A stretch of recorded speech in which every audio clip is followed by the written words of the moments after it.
It looks already better than what I would have done. I figured.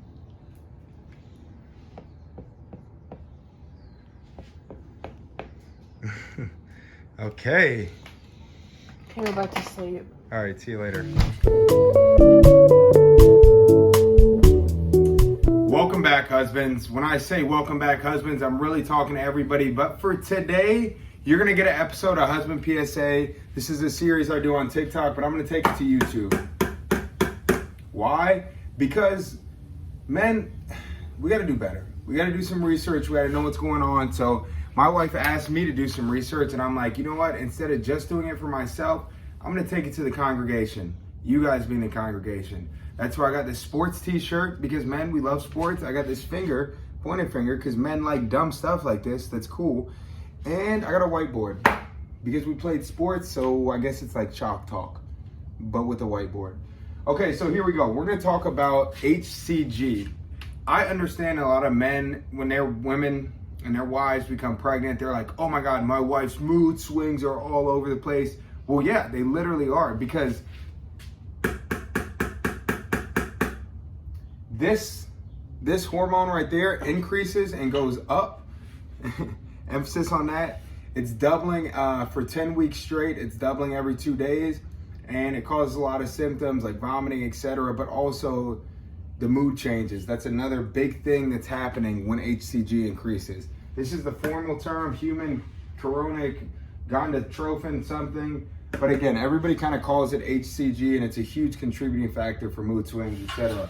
So I have a couple points that I want to make. This video is not going to be super long, so rock with me. First off, boy, wake up. Reason I say, oh wow, every time I hit that, it dents the thing. It's kind of crazy. Boy, wake up. Reason I say boy, wake up is because as these levels go up, that's what's telling your body, hey, stop producing eggs. Hey, you're pregnant. It's actually the thing that pregnancy tests are testing for, HCG levels. So when I say boy, wake up, I'm referring to the female, like, boy, wake your body up, you're pregnant, stop playing games. So it's very important in just letting the body know that she is pregnant.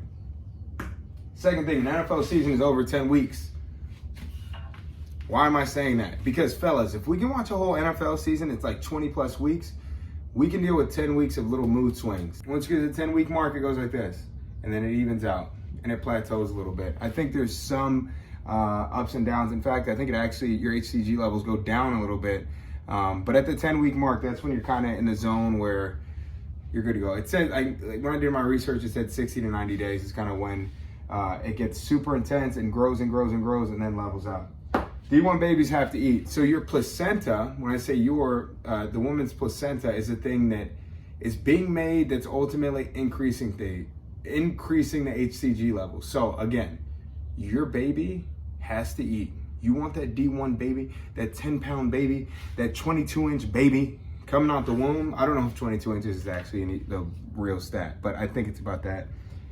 That placenta's got to be cooking D1 meals, cooking premium meals for that baby. So the placenta is the thing that's causing all this.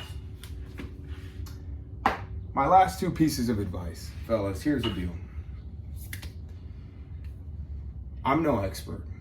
You know, I'm in this just like you are. I'm married. I know some men are doing this and they're not married. They're dating women. Some men aren't even dating women, and they're still in this, and they're dealing with these hormone changes and all these things going on. Here is the deal. Here's the point that I want to make. It is okay to be right and wrong. And what do I mean when I say that? I'm gonna get it eye level here, because we're talking. The idea of being right and wrong is just like, there's gonna be battles, there's gonna be arguments that you get into, and you gotta realize at the end of the day, it's really not that big of a deal, okay? Your wife has hormones that she's never had before, and she's dealing with mood swings she's never dealt with, and you getting super defensive and you putting your walls up and getting super intense is not the way to go about it. It's okay to go in a situation, get in an argument, you know you're right, like, I'm right, I know I did not do anything wrong. It's okay to just be like, you know what, I'm super sorry, and console your wife. Not in a patronizing way, in a way that's very loving and caring towards your wife. And again, just throwing the white flag. It's okay to take a little bit of an L. It's okay to be right and wrong. Second thing, be there for your wife. So when I talked about throwing in the white flag, it's okay to be right and wrong. That's what I'm talking about when it comes to being there for your wife. Your wife is going through a lot. Your girl is going through a lot. There's a lot of life changes. There's a lot of body changes that happen when women become pregnant. And men, we got to be a little bit more sensitive to those things. I feel like sometimes, again, we get so caught up in our head. We're competitive. My wife's coming at me and I didn't do anything wrong. It's not about that. It's about her. It's about being healthy, calm, for like her environment, being healthy and calm for her and that baby. So again, you got to be there for your wife. Go the extra mile. Surprise your wife. Give her a reason for her hormones to be like going on the good side, like super lovey-dovey, super excited, super emotional towards the things you're doing, and not doing things to just make her frustrated. Again, it takes a little bit of patience, it takes a little bit of humility, but fellas, we got it. So there's an episode of Husband PSA. Comment questions you have. I'm gonna be doing these more often. Let's just keep it going, fellas. We're gonna do our own little thing here. Learn a little bit about pregnancy. Come on in.